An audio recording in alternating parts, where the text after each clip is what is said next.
Baik, kita mulai, kita duduk semua. Bismillahirrahmanirrahim. Assalamualaikum warahmatullahi wabarakatuh. Selamat pagi Bapak Ibu Guru semua. Pagi.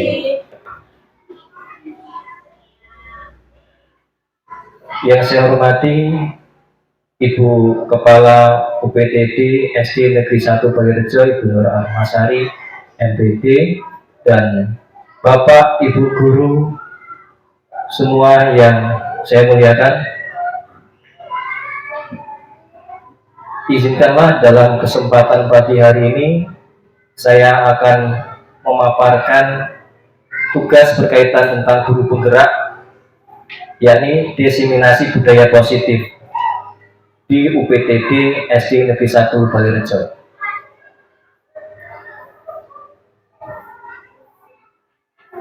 Bismillahirrahmanirrahim.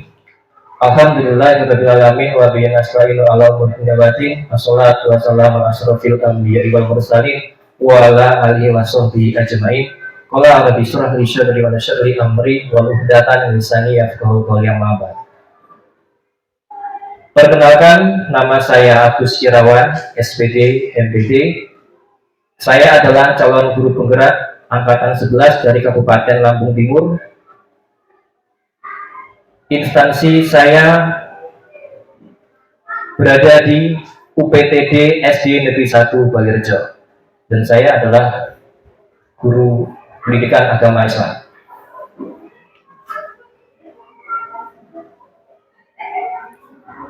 Kegiatan ini dilaksanakan pada hari Senin tanggal 26 Agustus tahun 2024.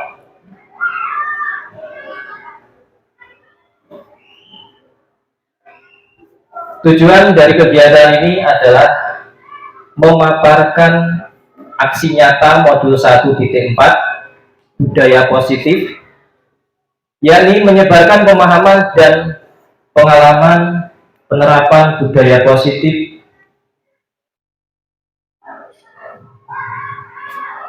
salam dan bahagia untuk kita semua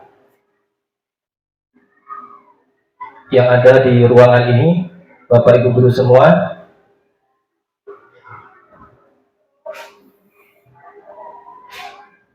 Dari kegiatan ini ada pertanyaan pematik, apa makna budaya positif? Kemudian apa contoh penerapan positif yang telah kita terapkan? Budaya positif di sekolah yaitu nilai-nilai dan kebiasaan-kebiasaan di sekolah yang berpihak pada peserta didik agar mereka dapat berkembang menjadi pribadi yang kritis, penuh hormat dan bertanggung jawab. Ini adalah konsep inti budaya positif. Kita akan mempelajari tentang perubahan paradigma belajar, disiplin positif, teori motivasi perilaku manusia, keyakinan kelas, hukuman dan penghargaan, kebutuhan dasar manusia, posisi kontrol guru, dan yang terakhir adalah segitiga restitusi. Kita masuk dalam paradigma belajar, perubahan paradigma belajar. Ada filosofi pendidikan menurut Bapak Ki Hajar Dewantara. Tabula rasa itu apa sih Bapak Ibu? Tabula rasa. Tabula rasa itu adalah suatu teori yang dikembangkan oleh para pakar ahli. Tabula rasa itu adalah seorang manusia itu lahir dalam kondisi kosong seperti kertas putih. Namun bukan seperti itu, kata Bapak Ki Hajar Dewantara. Katanya bukan tabula rasa. Artinya semua anak terlahir dengan memiliki bakatnya masing-masing yang unik, memiliki keunikan tentunya. Fokus dari pendidikan yakni untuk membina budi pekerti. Tugas seorang guru yakni menuntun bakat tersebut agar anak tumbuh dengan selamat dan bahagia. Guru itu diibaratkan seperti petani, kemudian anak itu diibaratkan seperti biji jagung. Jadi seorang petani yang ingin menanam jagung di sawah misalnya, atau di ladang. Ketika seorang petani menanam jagung tentunya butuh proses. Proses itulah yang akan menghantarkan jagung atau biji jagung itu tumbuh dan berkembang dengan baik. Tentunya harus ada suplemen yang mengikatnya, diberi pupuk, diberi air agar tumbuh dan berkembang dengan baik. Tentunya harapannya seperti itu. Begitupun juga murid di sekolah itu jika ingin tumbuh dengan baik dan berkembang dengan baik, maka sebagai seorang guru harus menjadi suri tauladan yang baik bagi peserta didiknya, agar anak dapat tumbuh dan berkembang sesuai kodratnya. Kodrat yang dimaksud adalah kodrat alam dan kodrat zaman. Kodrat alam berkaitan dengan alamiah, kemudian kodrat zaman itu berkaitan dengan perkembangan zaman. Seiring perkembangan zaman dan teknologi, tentunya semakin banyak tantangan-tantangan yang akan dihadapi bagi seorang pendidik. Tujuan dari pendidikan yakni adalah berpihak pada anak atau murid atau peserta didik. Ya. Guru itu hanya bertugas apa? Bertugas ya membimbing, mengarahkan, mendidik.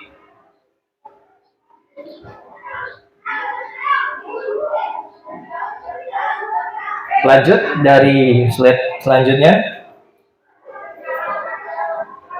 Pembelajaran dengan paradigma baru. Ini yang pertama kita pelajari. Pembelajaran dengan paradigma baru. Dirancang berdasarkan prinsip pembelajaran berdiferensiasi, sehingga setiap siswa belajar sesuai dengan kebutuhan dan tahap perkembangan. Sesuai dengan pelajar Pancasila, yakni profil pelajar Pancasila yang pertama mandiri, beriman, bertakwa pada Tuhan Yang Maha Esa dan berakhlak mulia, kebinekaan global, bergotong royong, kreatif, dan bernalar kritis. Itulah 6 elemen dalam profil pelajar Pancasila. Pada pembelajaran paradigma baru, kerangka pengembangan pembelajaran bukan model yang linear, namun merupakan siklus yang berkesinambungan atau yang berkelanjutan. Pembelajaran paradigma baru itu mencakup pemetaan standar kompetensi, merdeka belajar dan asesmen kompetensi minimal, sehingga menjamin ruang yang lebih leluasa bagi pendidik untuk merumuskan rancangan pembelajaran dan asesmen sesuai dengan karakteristik dan kebutuhan peserta didik.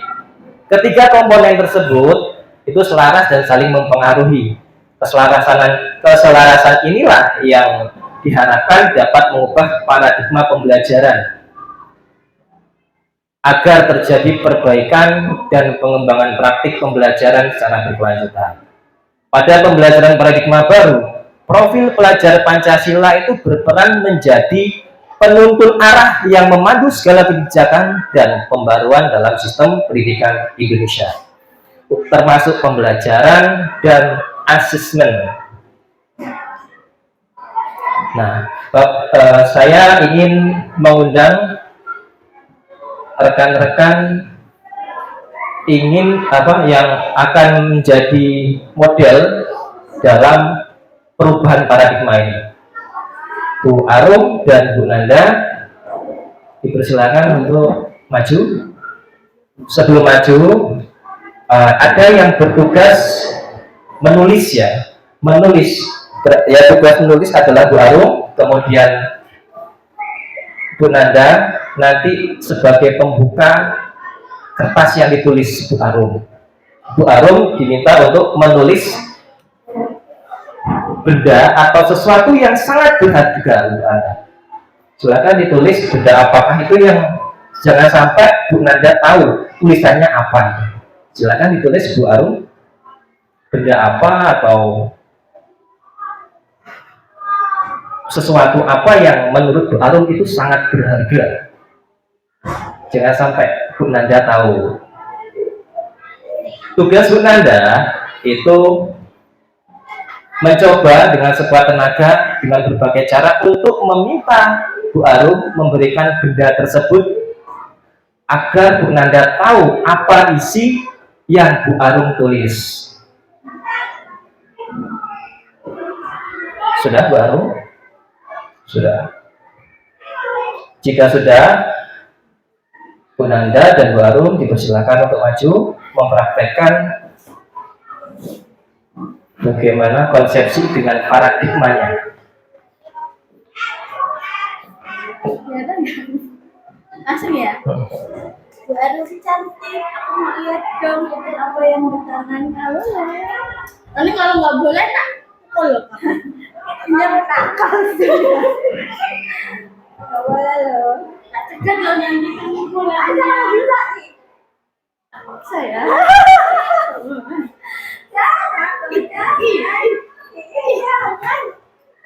Bagus ya. Boleh loh. Boleh loh. Boleh tak kasih permen? Nggak mau. Boleh tak kasih buku? Nggak mau. Tak kasih. Ya pesawat. Udah. Ya, oke, terima kasih. Begitu tepuk tangan dulu Bapak Ibu semua. Beri tepuk tangan buat Bu Nanda dan Bu Arum.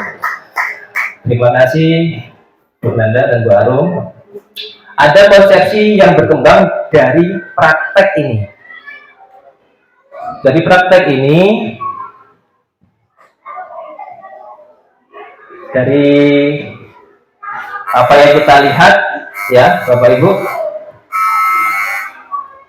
ketika Bu Arum dibujuk, dirayu, kemudian disuap dengan uang ataupun semacamnya, kemudian diancam, beliau tidak membuka tangan tersebut. Itu merupakan sebuah paradigma, ya, paradigma.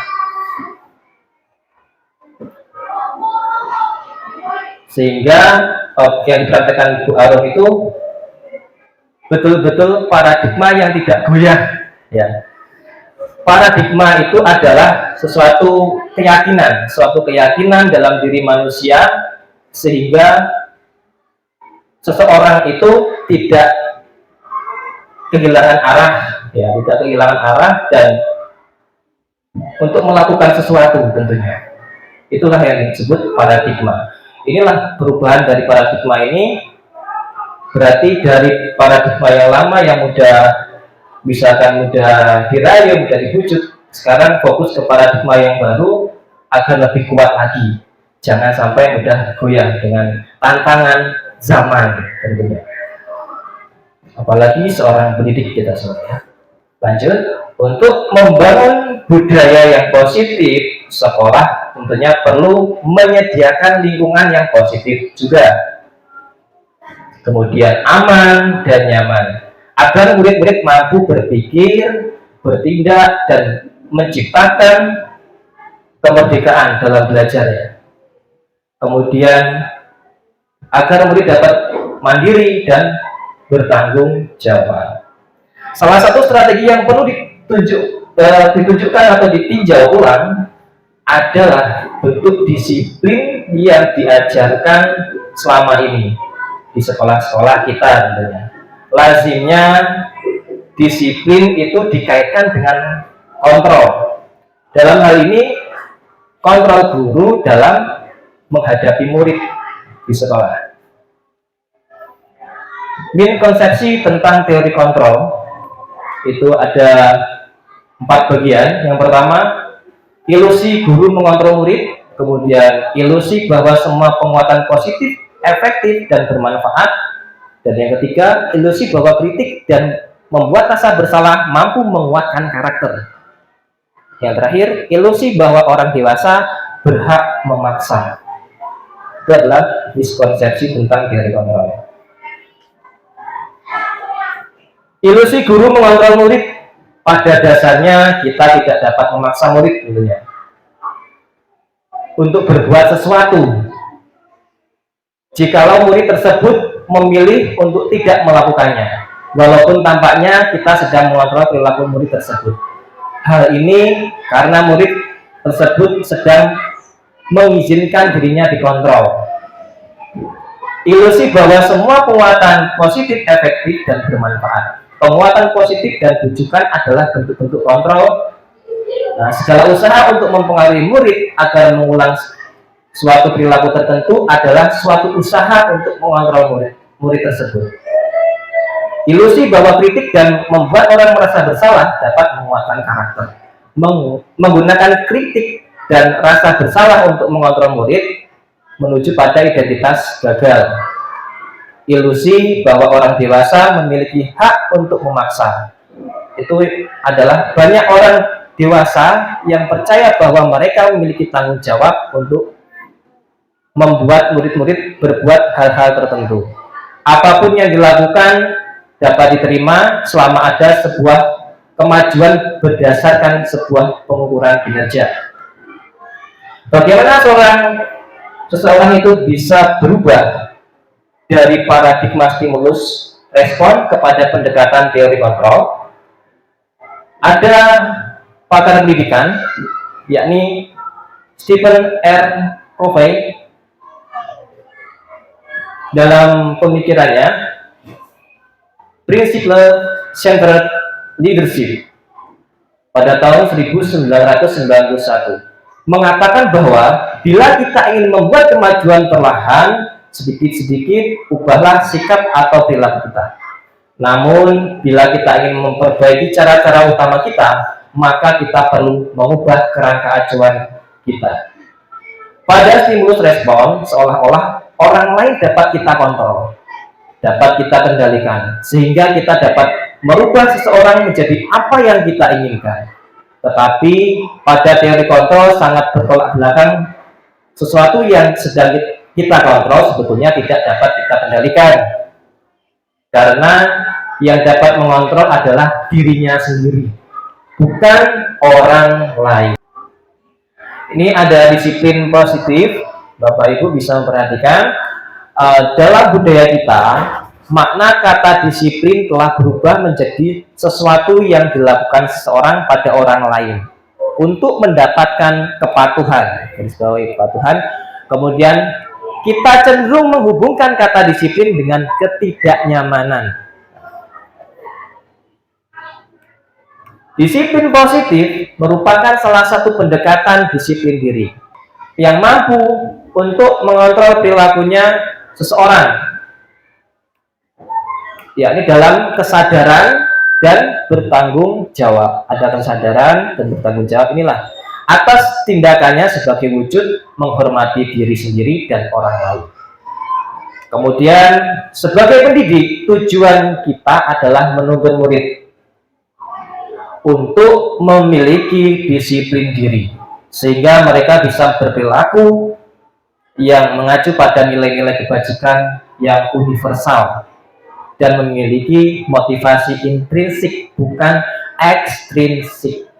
Intrinsik itu dalam diri seseorang, kalau ekstrinsik itu dari luar, motivasinya timbul dari luar. Kalau ekstrinsik, nilai-nilai kebajikan universal itu ada beberapa acuan sini yang saya tampilkan. Nilai-nilai kebajikan adalah sifat-sifat positif manusia yang merupakan tujuan mulia yang ingin dicapai setiap individu. Kemudian nilai yang disepakati bersama lintas bahasa, suku bangsa, agama maupun latar belakang. Kemudian ada contoh profil pelajar Pancasila, yakni yang pertama yang beriman, bertakwa kepada Tuhan Yang Maha Esa dan berakhlak mulia, mandiri. Yang kedua itu mandiri. Yang ketiga bernalar kritis. Yang keempat berkebinekaan global. Yang kelima bergotong royong, dan yang keenam kreatif. Lanjut, ini ada motivasi perilaku manusia. Motivasi perilaku manusia itu timbul biasanya untuk menghindari ketidaknyamanan atau hukuman. Ini sesuai dengan materi ya. Berdasarkan penelitian ternyata ada 3 ini. Yang kedua, untuk mendapatkan imbalan atau penghargaan. Dan yang ketiga, untuk menghargai diri sendiri. Lalu mana yang termasuk motivasi internal dan motivasi eksternal? Yang termasuk motivasi eksternal adalah poin 1 dan poin 2. Yang pertama untuk menghindari ketidaknyamanan atau hukuman, dan yang kedua untuk mendapatkan imbalan atau penghargaan. Itu termasuk motivasi eksternal. Lalu mana yang termasuk motivasi internal? Yakni adalah yang ketiga, poin ketiga, untuk menghargai diri sendiri. Lalu manakah yang paling penting yang perlu diterapkan? Adalah kita harus memunculkan motivasi internal, yakni untuk menghargai diri sendiri.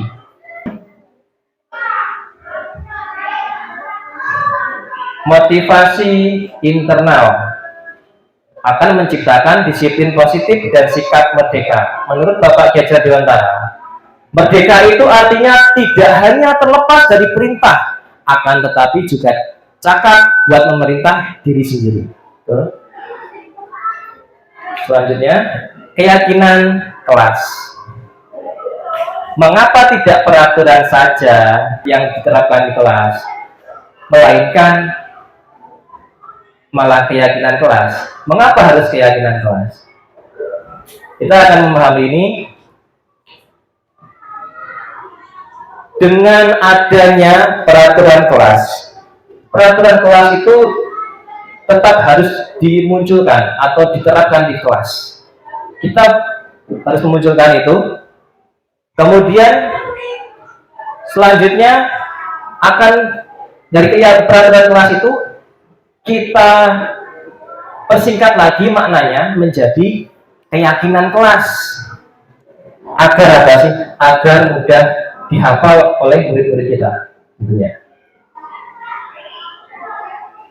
Selanjutnya dari keyakinan kelas maka akan mempengaruhi lingkungan. Lingkungan menjadi positif atau lingkungan positif. Kemudian setelah lingkungan jadi positif akan membudaya. Budaya positif namanya. Ini dari lingkaran ya. Lingkaran yang berkembang dari peraturan hingga jadi budaya. Lanjut, keyakinan kelas, hukuman, dan penghargaan. Keyakinan kelas. Keyakinan kelas itu adalah nilai-nilai kebajikan atau prinsip-prinsip yang universal yang disepakati bersama secara universal, lepas dari latar belakang suku, negara, bahasa maupun agama. Ada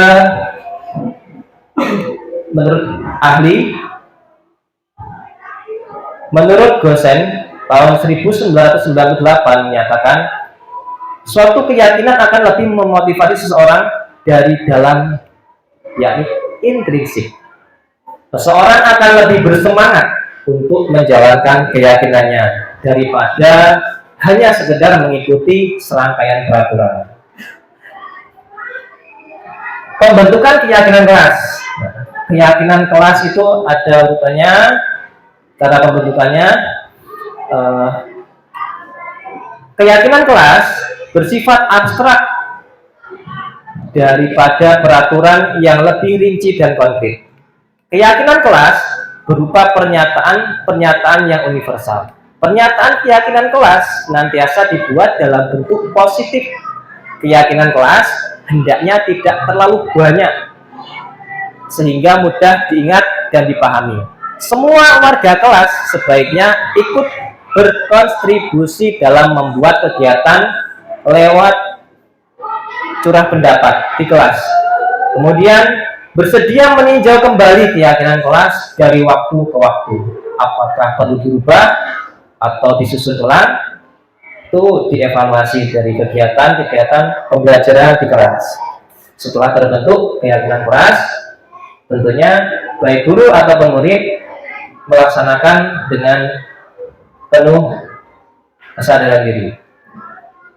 Mana yang menunjukkan kata-kata dalam kesepakatan kelas, yakni yang saya beri warna ini. Misalkan kami guru dan murid yang saling menyayangi, ada kata saling menyayangi. Kami murid yang semangat belajar, ada kata semangat. Kami murid yang peduli dengan teman-teman, kata peduli. Kemudian kesepakatan kelas yang di sampingnya lagi, ini contohnya lagi, datang tepat waktu mengucapkan salam. Nah, ini ada datang tepat waktu mengucapkan salam, itu termasuk kesepakatan kelas juga ya. Ada kata-kata ini, mengucap salam. Kemudian menjaga kebersihan sekolah, ini termasuk kata-kata yang perlu dirubah adalah kebersihan, yang fokusnya kebersihan. Kemudian berdoa sebelum dan sesudah kegiatan, berdoa. Kemudian aktif dalam pembelajaran, kata aktif ini bisa menjadi kesepakatan kelas. Kemudian tertib, ketertiban di kelas boleh dipersingkat menjadi tertib. Itulah pemahaman tentang keyakinan kelas yang dapat dilakukan di kelas kita masing-masing. Kegiatan pendalaman keyakinan kelas itu dapat lebih berdalam lagi dengan bentuk seperti ini, bentuk tabel T dan tabel Y. Ini bentuknya seperti ini. Ada kata hormat. Kami meyakini bahwa sangat penting untuk menghormati semua orang dan barang milik orang lain. Kemudian bekerja. Kami meyakini bahwa sangat penting untuk mengerjakan segala pekerjaan atau mengikuti kegiatan yang telah ditugaskan, diterima dan dimiliki. Kami meyakini bahwa sangat penting untuk merasa diterima pada suatu kelompok dan saling peduli satu dengan yang lain. Ini ada tabel Y, ya, yang di sini Y. Yang tabel Y ini dari keyakinan kelas itu akan muncul, terlihat, terdengar, dan berperilaku. Itu adalah wujud dari keyakinan kelas yang sudah disepakati. Itu akan timbul hal ini. Kemudian tabel T tampak seperti, kemudian tak tampak seperti, biasanya seperti itu kalau membuat tabel T. Lanjut, ini ya bentuknya, Bapak Ibu bisa melihat.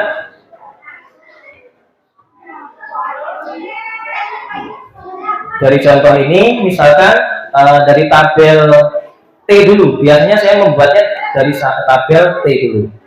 Dari datang tepat waktu, kemudian menjadi kalau tidak tampak seperti, sering hadir terlambat, itu contohnya. Kemudian dan sebagainya bisa Bapak Ibu lihat. Kemudian itu poin hormat dan poin bekerja ini tampak seperti tekun bekerja dan menyimak guru. Kemudian dirubah menjadi tidak tampak seperti, tidak mendengarkan guru dan acuh tak acuh. Kemudian akan muncul seperti ini, terlihat berempati terhadap perasaan orang lain. Kemudian terdengarnya satu orang berbicara, yuk saya bantu. Kemudian berperilaku, tersenyum ramah. Nah, itu contoh satu saja ya Bapak Ibu, dan yang lainnya bisa dipahami lagi, dilihat di slide ini. Lanjut, dan pada kegiatan lokakarya pada pada hari Minggu tanggal 18 Agustus tahun 2024, saya melakukan lokakarya bersama seluruh CGP angkatan 11, dan khususnya saya berada di kelas A. Di situ saya berkolaborasi dengan teman satu kelompok saya membuat keyakinan kelas dan dibimbing oleh pengajar praktik, yakni pengajar praktik saya Ibu Mustatun SPB. Dan ini foto kegiatan, dan ini hasil yang di belakangnya ini adalah hasil dari pembuatan keyakinan kelas secara bersama-sama. Di situ ada yang bertindak sebagai guru dan ada yang bertindak sebagai murid. Lanjut, bagaimana membuat keyakinan kelas? Tentu Bapak Ibu bertanya-tanya, yakni lebih abstrak dari peraturan, berupa pernyataan universal, dibuat dalam bentuk kalimat positif, sedikit saja agar mudah diingat, sesuai dengan kondisi kelas dan sekolah agar mudah diterapkan. Dan yang terakhir, semua warga kelas atau sekolah dilibatkan saat membuatnya. Warga kelas sebenarnya ya guru dan siswa, semua harus terlibat aktif untuk membuat keyakinan kelas. Baik, setelah Bapak Ibu guru melihat pemaparan presentasi saya tentang keyakinan kelas, saya tawarkan dan saya kembalikan ke Bapak Ibu guru semua. Setelah pemaparan saya tadi, apa yang Bapak Ibu pahami tentang keyakinan dari peraturan berikut? Jikalau peraturan tersebut dirubah menjadi bentuk keyakinan kelas, selalu kembalikan buku ke tempatnya. Itu termasuk apa Bapak Ibu? Oke, pinter ternyata Bapak Ibu semua. Coba lihat. Oh, betul. Tanggung jawab. Lanjut, dilarang mengganggu orang lain. Apa Bapak Ibu? Apa? Menghormati orang lain. Coba kita cek. Oh, betul. Beri tepuk tangan kita semua ya. Baik, lanjut. Hadir di sekolah 15 menit sebelum pembelajaran dimulai. Tepat waktu. Coba kita cek. Menghormati orang lain, kemudian berkomit. Nah, lanjut. Dilarang melakukan kekerasan. Apa Bapak Ibu? Apa Pak Adu? Saling menyayangi. Oke. Oh, keselamatan, menghormati orang lain. Lanjut, dilarang menggunakan narkoba. Apakah itu kalau dirubah menjadi keyakinan kelas? Menjaga kesehatan. Oke, betul. Lanjut, bergantian atau menunggu giliran. Budayakan antri. Sabar. Oke, coba kita cek. Oh, betul. Menghormati orang lain, kemudian bersabar. Lanjut, gunakan masker. Untuk apa ini? Oke, untuk kesehatan. Coba kita cek. Kesehatan dan keselamatan. Dan yang terakhir Bapak Ibu, jangan berlari di kelas atau koridor.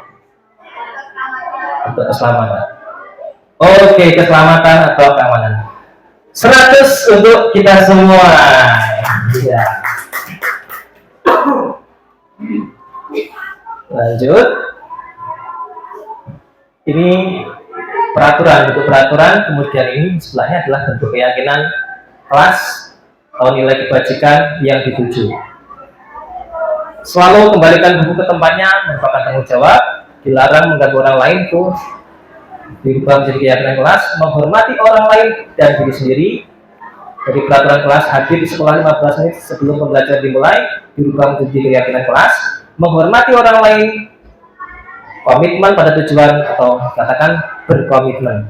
Kemudian dari peraturan dilarang melakukan kekerasan, dirubah menjadi keyakinan kelas, itu menjadi keselamatan, menghormati orang lain. Dilarang menggunakan narkoba, itu merupakan kesehatan. kemudian bergantian atau menunggu giliran, itu menghormati orang lain, kesabaran. Gunakan masker, itu dirubah menjadi keyakinan kelas, kesehatan, keselamatan. Jangan berlari di kelas atau koridor, itu merupakan keselamatan atau keamanan. Inilah secara terperinci dari pertanyaan saya tadi dan jawabannya. Bagaimana caranya untuk membuat keyakinan kelas?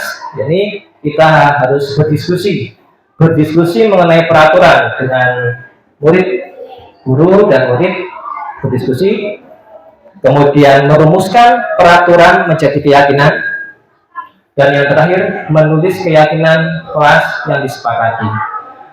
Caranya itu bervariasi Bapak Ibu.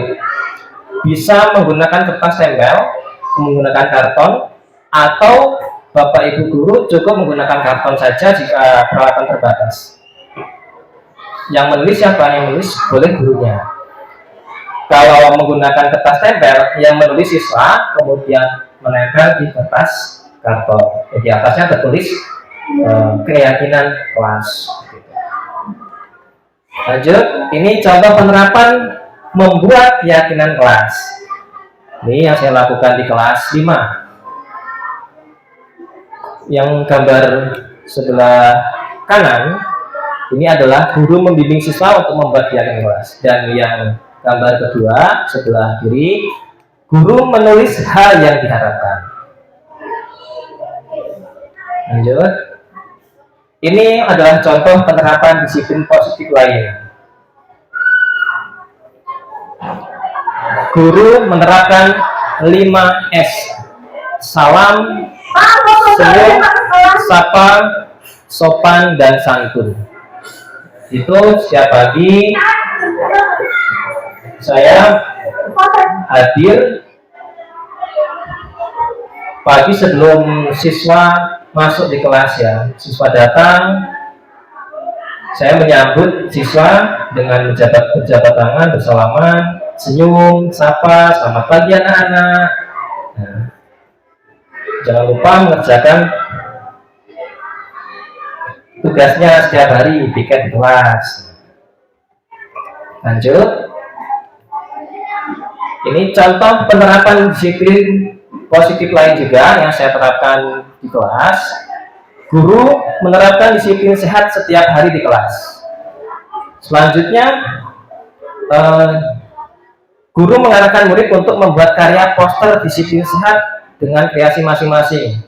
Saya minta murid untuk membuat poster di kertas yang saya bagikan, kemudian menempelkan di meja masing-masing agar mereka ingat tentang disiplin positif,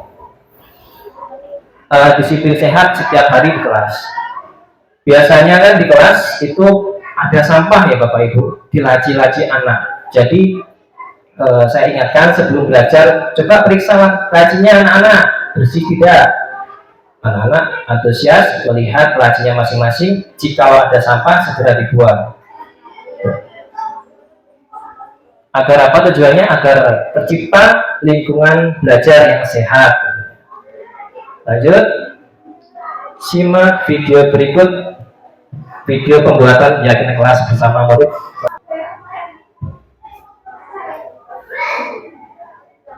Bismillahirrahmanirrahim. Assalamualaikum warahmatullahi wabarakatuh.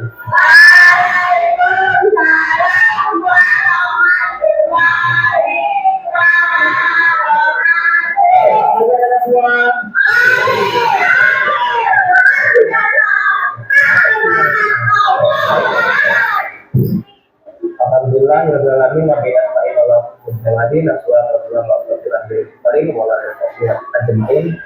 Wah, disuruh ya seperti amri udatan misalnya kalau kita berjumpa lagi dalam pembelajaran agama Islam dan dimengerti bersama Pak Agus Sirawan. Mudah-mudahan dari awal hingga akhir pembelajaran anak-anak mendapatkan ini yang bermanfaat. Amin Allahumma amin. Baik, untuk mengawal pembelajaran kita berdoa terlebih dahulu. Doa dipimpin oleh ketua kelas atau wakilnya. Silakan.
Selesai.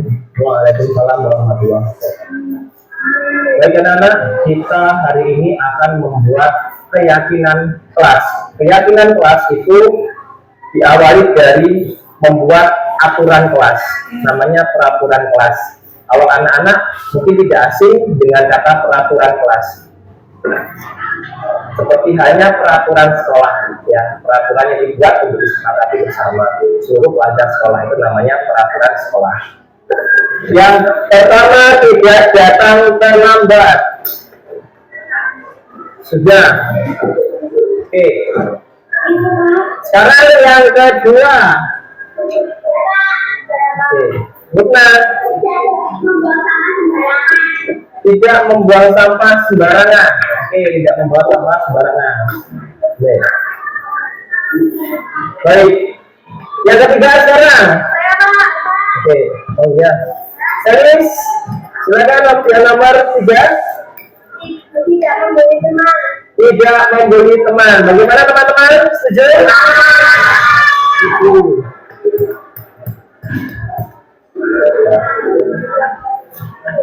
Sekarang yang keempat. Yang keempat. Saya, Pak. Oke, Anggita. Tidak merusak fasilitas sekolah. Tidak merusak fasilitas sekolah. Bagaimana teman-teman? Setuju? Setuju. Oke.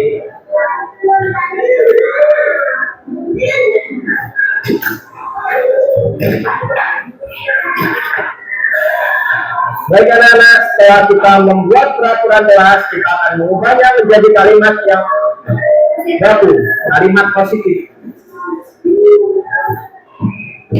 Untuk yang pertama, tidak datang terlambat, kita ubah menjadi. Oke, bagus, Lukna. Datang tepat waktu. Tulis ya. Baik. Yang kedua. Oke, Clara. Membuang sampah pada tempatnya. Setuju? Setuju. Betul ya. Kalau tidak membuang sampah sembarangan juga menjadi kalimat positif, jadi membuang sampah pada tempatnya. Lanjut, kita lanjutkan yang ketiga. Tidak membeli teman. Oke.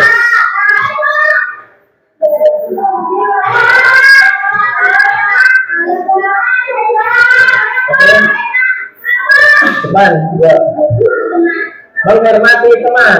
Bagaimana teman-teman? Menghormati ada berapa teman ya? Coba, ya Lei. Oke, bagus. Kita dan tadi sudah menghargai teman. Betul ya? Tidak membeli teman, menghargai teman. Baik, sekarang nomor 4. Yang keempat. Katanya adalah dari peraturan kelas yang keempat, tidak merusak fasilitas sekolah. Ini tadi Menjaga fasilitas sekolah. menjaga fasilitas sekolah. Oke. Kelima, menjaga fasilitas sekolah.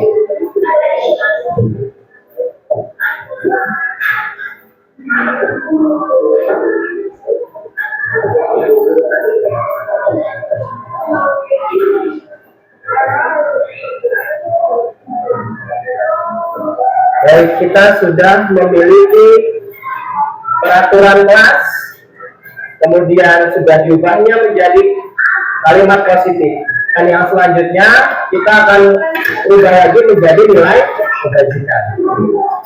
Maksudnya di sini ya, nilai kebajikan.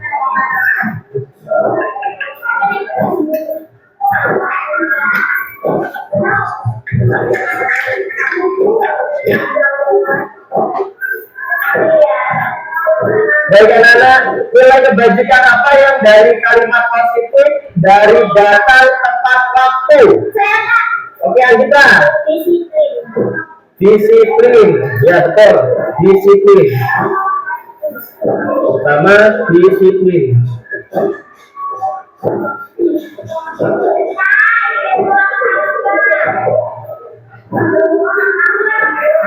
Ya. Yang kedua, ya Daniel, bertanggung jawab. Membuang sampah pada tempatnya, mencerminkan orang yang bertanggung jawab. Bertanggung jawab.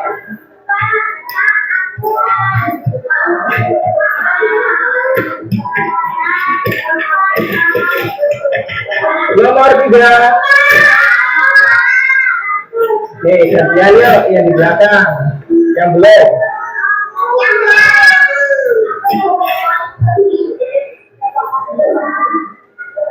Oke, bukan peduli, bukan ya, bukan peduli. Oke, tadi siapa?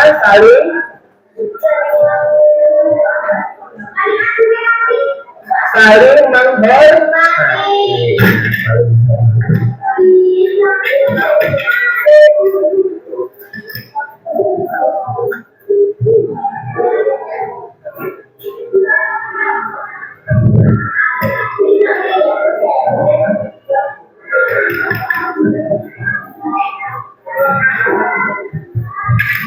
Baik, yang keempat menjaga fasilitas sekolah. Itu mencerminkan nilai kebajikan. Oke, Damia. Oke, peduli, bagus. Kita tulis ya, peduli. Nah, sekarang kita buat tabel T.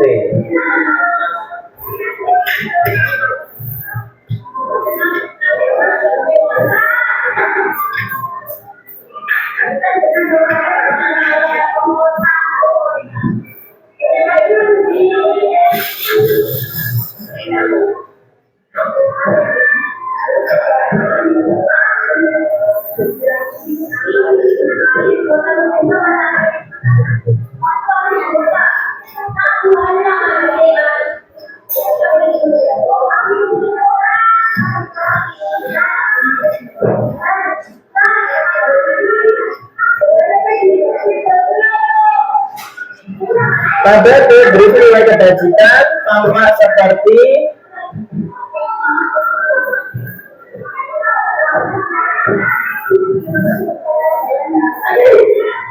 tampak seperti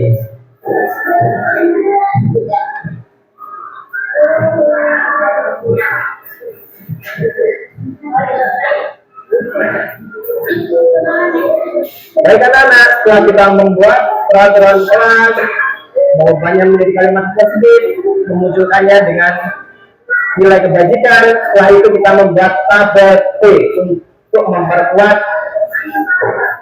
keyakinan kelas kita. Nilai kebajikan itu kita masukkan ke dalam tabel T. Yang pertama yang dibagikan, yang kedua tampak seperti, yang ketiga tampak seperti. Sekarang kita lihat nama jadi dari nilai kebajikan disiplin akan memunculkan tampak seperti. Ayo, apa ya jawab? Anak-anak semua apa jawabannya? Dapat waktu. Kita tulis ya, dapat tepat waktu. Kemudian tidak akan terlihat atau tak tampak seperti datang berlambat. Oke, bagus. Apa namanya? Datang berlambat. Apa semuanya ya? Oke. Jawabannya apa? Datang terlambat. Itu kan mereka nggak ini ya, nggak konsentrasi. Datang terlambat. Baik, selanjutnya yang kedua, tanggung jawab. Bertanggung jawab. Oke, akan tampak seperti kelas bersih. Kelas bersih. Oke, kelas bersih. Tampak seperti kelas bersih. Baik. Selanjutnya tidak akan terlihat atau tak tampak seperti kelas kotor. Kelas kotor apa namanya? Kelas kotor. Kelas kotor ya.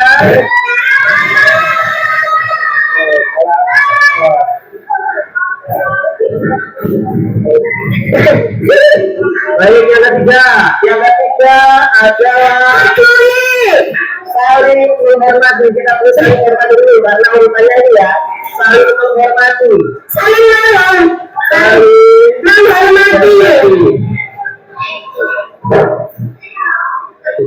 Saling menghormati tampak seperti sopan santun. Oke, bagus. Kalian jawab cuma satu. Sopan santun.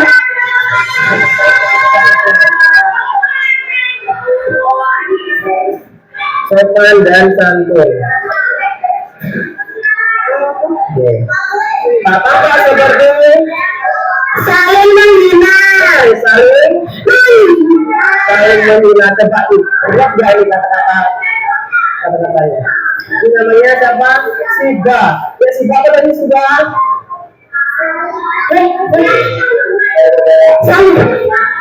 Kan nggak mendengarkan teman-temannya si apa?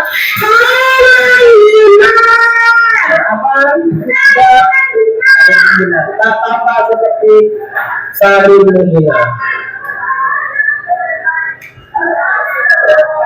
Sekarang yang terakhir yang keempat. Yang keempat adalah peduli ya, peduli. Tadi kan anak-anak banyak peduli. Peduli yang terakhir. Peduli. Dari kebajikan peduli kita wujudkan tanpa seperti menggunakan fasilitas sekolah sesuai peruntukannya. Menggunakan fasilitas sekolah sesuai peruntukannya.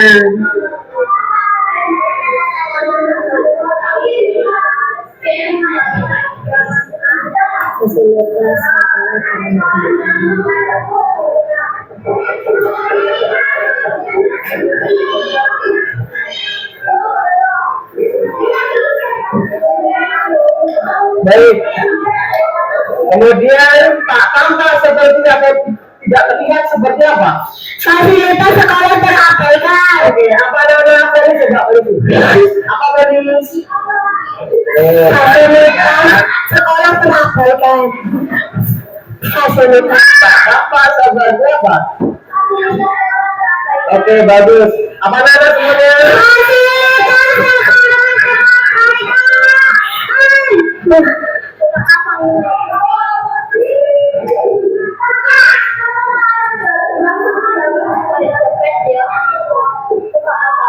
Baik. Untuk tabelnya sudah. Selanjutnya untuk tabelnya biar Pak Guru saja yang buat ya anak-anak. Karena tabel ini lebih sulit lagi pemahamannya biar Bapak saja yang membuat. Dan ini cukup seperti ini saja, dan keyakinan kelas kita setelah selesai kita buat, kita sepakati bersama, kita jalankan dengan keyakinan kita, dan kita upayakan tidak ada yang melanggar keyakinan kelas kita. Jika ada yang melanggar keyakinan kelas kita, nanti Bapak kasih teguran atau peringatan, memanggil siswa yang bersangkutan dan bertemu langsung di ruang khusus. Ya, ya. Baik anak-anak, setelah kita membuat keyakinan keras, kita laksanakan bersama, kita sepakati keyakinan kelas itu dengan penuh kesadaran diri agar terciptanya suasana pembelajaran yang aman, nyaman, dan menyenangkan dan berpihak kepada murid. Ya, oleh sebab itu kita lakukan, kita buat kesepakatan kelas ini. Dan jika ada yang melanggarnya, nanti akan bertemu langsung bersama Pak Guru di ruangan khusus. Bapak akan panggil siswa yang bersangkutan untuk menghadap ke ruangan khusus. Mengerti? Mengerti. Mudah-mudahan pembelajaran kita hari ini mendapatkan ilmu yang bermanfaat dan dilaksanakan dengan penuh kesadaran diri. Cukup sekian dan terima kasih atas perhatiannya, dan kurang dan lebihnya Bapak dalam penyampaian pembelajaran untuk keyakinan kelas ini, Bapak mohon maaf, dan kepada Allah Subhanahu wa taala Bapak mohon ampun. Akhirul kalam, wassalamualaikum warahmatullahi wabarakatuh.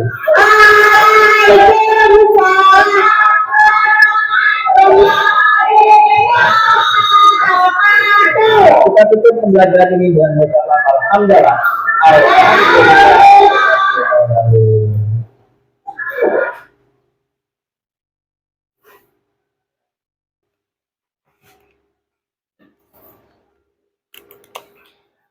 Baiklah Bapak Ibu Guru semua, setelah Bapak Ibu Guru menyimak paparan video yang saya tampilkan melalui proyektor, saya kembalikan ke Bapak Ibu Guru semua. Setelah Bapak Ibu Guru semua menyimak video yang saya tampilkan tadi, bagaimana pendapatnya, komentarnya, ataupun saran jika ada, silakan disampaikan.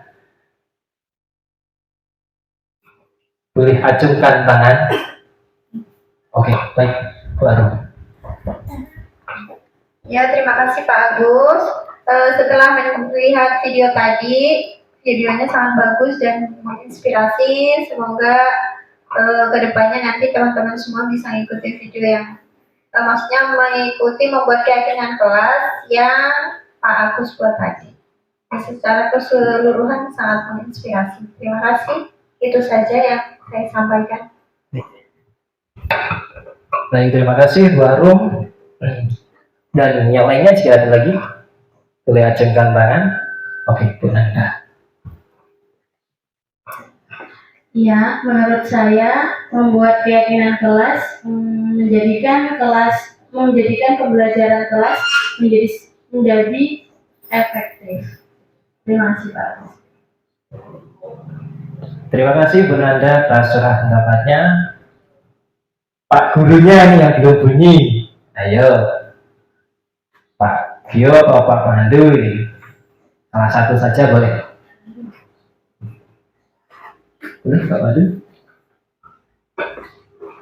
Dari video tadi menurut saya nanti dapat menciptakan kelas yang aman dan nyaman dalam proses pembelajaran. Baik, terima kasih Pak Pandu, Pak Arum, dan Bu Nanda yang sudah berkomentar dalam penyampaian video saya tadi.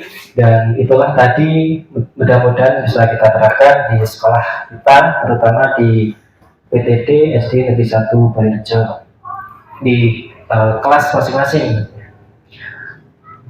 Lanjut.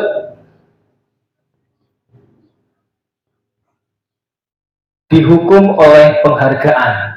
Ini akan mempengaruhi diri peserta didik tentunya.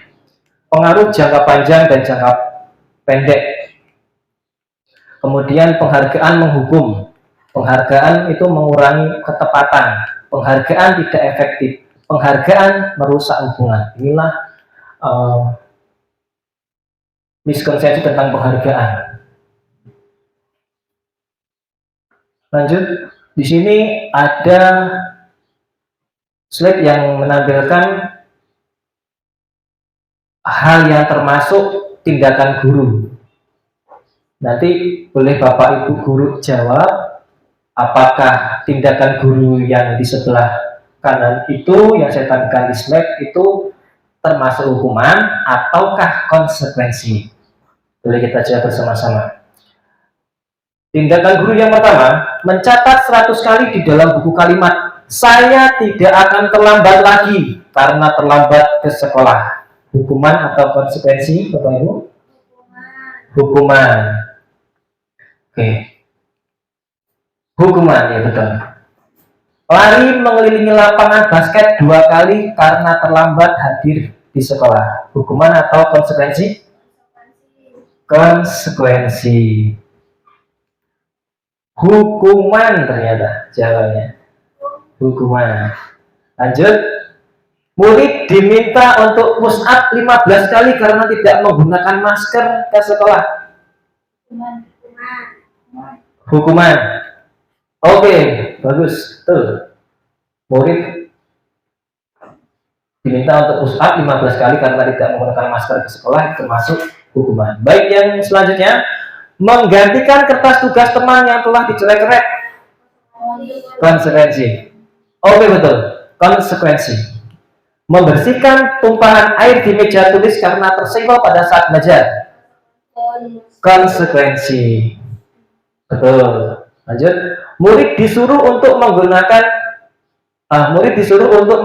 sepatu seharian di sekolah karena tidak menggunakan sepatu hitam.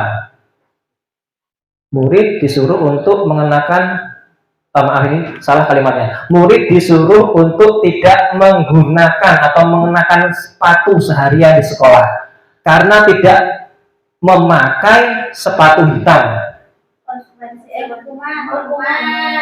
Hukuman, betul.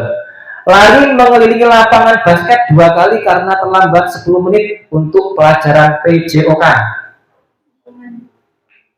Hukuman. Hukuman apa konsekuensi?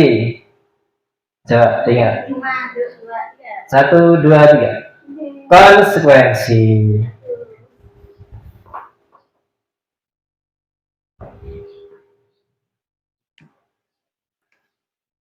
Perbedaan hukuman dan konsekuensi ini adalah jelas ya. Hukuman itu adalah sesuatu yang menyakitkan harus terjadi, membuat anak sakit fisik maupun hati untuk jangka waktu lama.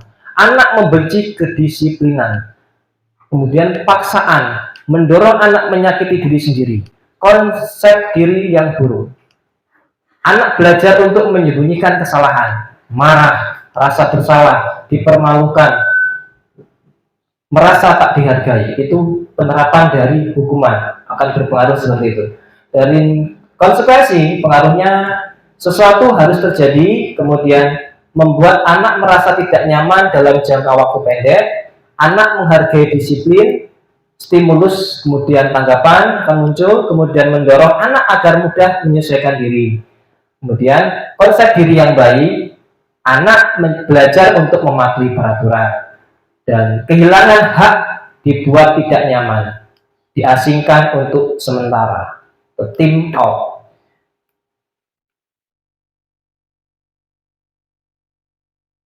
Lanjut, ini bersandar dari restitusi ya, Dian Goosen, the five position of control. Dari Yayasan Pendidikan Luhur tahun 2005. Ini diambil dari sumber ini. Baik, mungkin Bapak Ibu guru sudah mulai jenuh ya. Kita briefing dulu.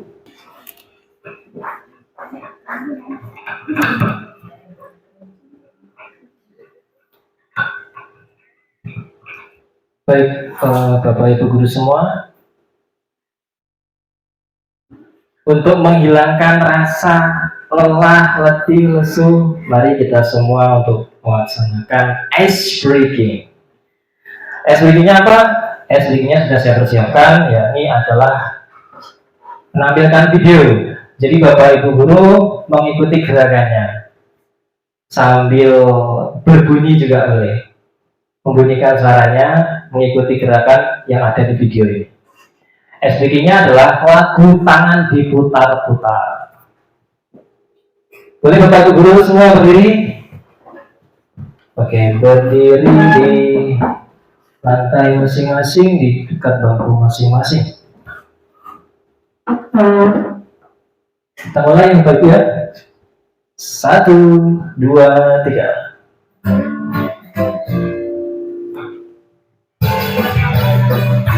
Nah, ikuti gerakannya.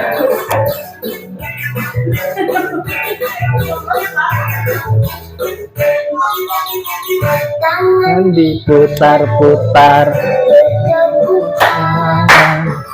tangan diputar-putar, peganglah bahu, tangan diputar-putar, peganglah lutut, goyang, digoyang, goyang, goyang, tangan diputar-putar, tangan diputar-putar, peganglah bahu, tangan diputar-putar, peganglah lutut, digoyang-goyang, digoyang-goyang, digoyang-goyang, diputar, diputar-putar atas, diputar-putar, diputar ke bawah, diputar-putar, diputar ke kanan,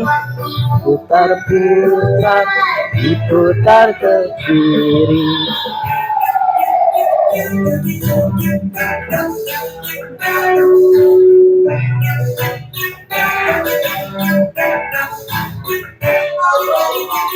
Tangan diputar-putar, tepuk tangan, tangan diputar-putar, peganglah bahu, tangan diputar-putar, peganglah lutut, digoyang-goyang, digoyang-goyang, digoyang-goyang, tangan diputar-putar, tepuk tangan, tangan diputar-putar, peganglah bahu, tangan diputar-putar, peganglah lutut, digoyang-goyang, digoyang-goyang, goyang-goyang Pak Bu.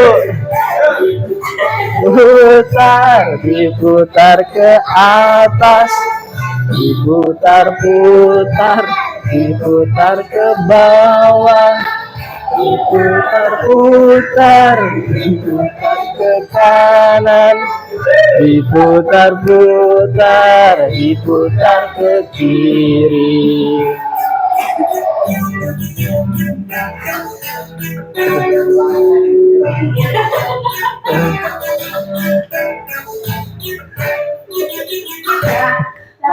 Oke, tepuk tangan ya semua.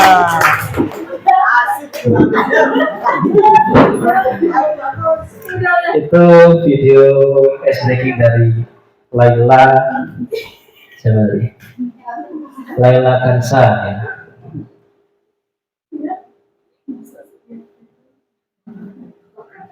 Baik, bagaimana Bapak Ibu guru semua, sudah hilang rasa lelahnya, letihnya? Sudah ya? Alhamdulillah. Baik, oh lemas. Gak apa-apa Bu, yang penting masih tetap semangat. Baik, dari kegiatan tadi, ice breaking tadi tentunya akan membuat badan kita lebih sehat, lebih semangat lagi. Kita lanjut ke materi.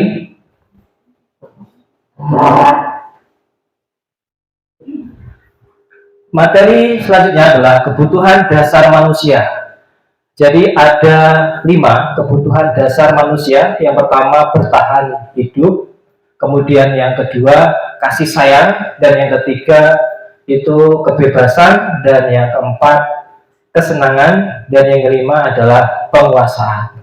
Lanjut, 5 kebutuhan dasar manusia menurut Dr. William Glasser dalam Choice Theory. Yang pertama, kebutuhan bertahan hidup. Kebutuhan bertahan hidup atau survival adalah kebutuhan yang bersifat fisiologis untuk bertahan hidup. Misalnya kesehatan, rumah, dan makanan. Kebutuhan biologis sebagai bagian dari proses reproduksi termasuk kebutuhan untuk tetap bertahan hidup. Kemudian yang kedua, kasih sayang dan rasa diterima. Kebutuhan ini ada 3. Kebutuhan berikutnya adalah kebutuhan psikologis. Kebutuhan untuk disayangi dan diterima meliputi kebutuhan akan hubungan dan koneksi sosial. Kebutuhan untuk memberi dan menerima kasih sayang dan kebutuhan untuk merasa menjadi bagian dari suatu kelompok. Yang ketiga, penguasaan. Kebutuhan pengakuan atas kemampuan. Kebutuhan ini berhubungan dengan kekuatan untuk mencapai sesuatu, menjadi kompeten, menjadi terampil, diakui atas prestasi dan keterampilan kita, didengarkan, dan merasa memiliki rasa harga diri. Kebutuhan ini meliputi keinginan untuk dianggap berharga, bisa membuat perbedaan, bisa membuat pencapaian, kompeten, diakui, dan dihormati. Kemudian yang keempat, itu kebebasan. Kebutuhan akan pilihan. Kebutuhan untuk bebas adalah kebutuhan akan kemandirian, otonomi, memiliki pilihan, dan mampu mengendalikan arah hidup seseorang. Anak-anak dengan kebutuhan kebebasan yang tinggi menginginkan pilihan. Mereka perlu banyak bergerak, kemudian suka mencoba-coba, tidak terlalu terpengaruh orang lain, dan senang mencoba hal baru dan menarik baginya. Kemudian yang kelima, kesenangan. Kebutuhan untuk merasa senang. Kebutuhan akan kesenangan itu adalah kebutuhan untuk mencari kesenangan, bermain, dan tertawa. Bayangkan, hidup tanpa kenikmatan apapun. Betapa menyedihkan tentunya Bapak Ibu. Glasser itu menghubungkan kebutuhan akan kesenangan dengan belajar. Restitusi, 5 posisi kontrol. Restitusi itu adalah proses menciptakan kondisi bagi murid untuk memperbaiki kesalahan mereka, sehingga mereka bisa kembali pada kelompok mereka dengan karakter yang lebih kuat, menurut Gosen pada tahun 2004. 5 posisi kontrol guru terhadap murid itu ada 5 macam. Pertama, sebagai penghukum. Yang kedua, pembuat merasa bersalah. Yang ketiga, sebagai teman. Yang keempat, sebagai pemantau, bisa dikatakan pengawas ya. Kemudian yang kelima, sebagai manajer. Untuk lebih mengetahui hal ini, kita simak bagian selanjutnya. Penghukum. Seorang penghukum bisa menggunakan hukuman fisik maupun verbal. Verbal itu berupa kata-kata. Orang-orang yang menjalankan posisi penghukum senantiasa mengatakan bahwa sekolah memerlukan sistem atau alat yang dapat lebih menekan murid-murid lebih dalam lagi. Guru-guru yang menerapkan posisi penghukum akan berkata seperti ini, Bapak Ibu. Patuhi aturan saya atau awas. Itu kata-kata yang pertama. Bisa dikatakan seperti itu sebagai penghukum. Kamu selalu saja salah. Nah itu sebagai penghukum. Dan yang kata-kata yang ketiga itu selalu, pasti selalu yang terakhir selesai. Ini biasanya di dalam kelas ya. atau ketika murid terlambat, seperti itu. Guru seperti ini senantiasa percaya hanya ada satu cara agar pembelajaran bisa berhasil, yaitu cara dia sebagai apa tadi? Sebagai penghukum. Itulah cara dia.